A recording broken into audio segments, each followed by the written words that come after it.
How has your tour gone, and how much of the Declaration tour is left? The tour so far has been great. I think tonight's show, I want to say like 129, 130. We've been out since Valentine's Day, and it's gone really well. You know, I think to come out as a new artist and to have a record out and not really knowing how it's going to go right off the bat, you know, especially with the economy and everything, I think it's been amazing to see the way people kind of embrace not only the record but the tour. We have, I think, including tonight, we have 7 shows left for October, and then we're hitting it hard to finish up in November. We'll be done, I want to say, like December 2nd, something like that. So we got quite a bit ahead of us, but this tour especially has been just incredible, just in terms more so of response than anything. And what brought you to Charlottesville, especially playing at a small theater like the Paramount? You know, I think coming off of Idol and doing the tour, it's such a big machine. You know, there's a lot of moving parts, and as such, a lot of bells and whistles. And so, coming off the Idol tour, I know, you know, with the record that I wanted to put out and the record that we were putting together, I wanted to get back to the grassroots aspect of it a little bit, make everything a little less, but eliminate the buffer as much as possible. And so hitting these smaller venues, it just, I don't know, you know, I've been in bands since I was 15, and I always used to play those seedy, smelly clubs, you know, where the crowd's like right there, and there's just an interaction with that kind of an atmosphere that I don't think you can find anywhere else, and it was something I wanted to tap into with this record. And that's actually the next thing I was going to ask you. What's it like playing at these small, intimate theaters as compared to American Idol, where millions of people are watching? You know, what's the biggest difference, would you say? I mean, other than the obvious, like the size of the audience, I think it's just you're able to. It's easier to build a rapport with the audience, I think, through the process of the show.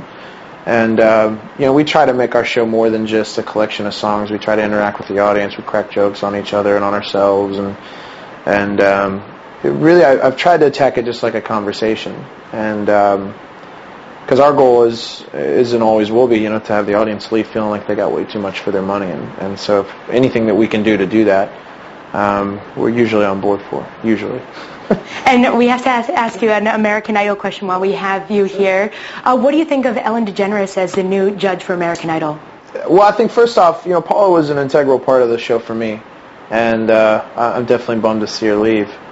But you know, I've met Ellen a handful of times, and she is, you know, if there's an Idol fan out there, she's it. You know, she's opinionated, and she knows more about the show than I think a lot of people are going to realize, you know, going into it. And so, I think she's an interesting fit, but I think she'll be a good fit, you know.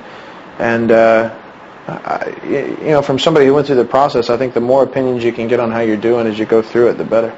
You know, your fans, they come to your concerts, they listen to your music, they read about you, probably think they know so much about you, but what's something about you that your fans might not know just from coming to your concerts? Wow, you know, I don't know. I try to be as transparent as possible, and with the advent of Twitter and MySpace and all that, it is really hard to kind of keep secrets about yourself.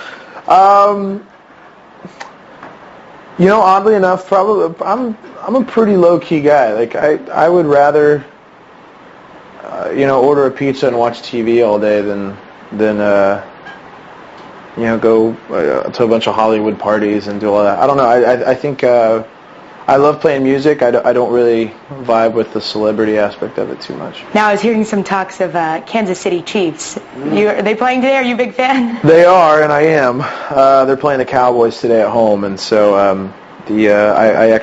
put a wager out on Twitter that if the Chiefs win, I'll play Avalanche acoustic tonight. So right now, I think last we checked it was tied up. So we'll see.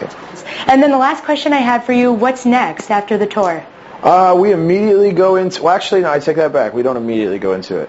We've been writing for another record while we're out on the road, and December is a busy month, obviously, with Christmas, and then my little brother's graduating from college, and my birthday is on the 20th, so I'm going to take December off as much as I can, and then we're planning something for New Year's, and then we'll hit it full bore in January and try to get into the studio in February and get another record out.